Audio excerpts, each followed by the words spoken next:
حبوب. اليوم عمليتي مع دكتور أحمد الشريفة. اوه ماي جاد بجنن.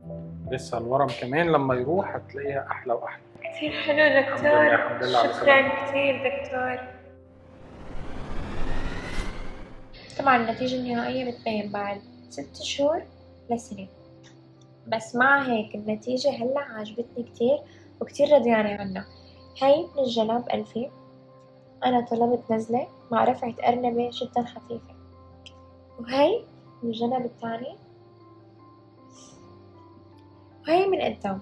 طبعا أهم شي كان عندي الفتحات، وما شاء الله شوف شغل الدكتور، فتحات نفس بعض أصلا ما لمسهم، ما قرب عليهم من هون.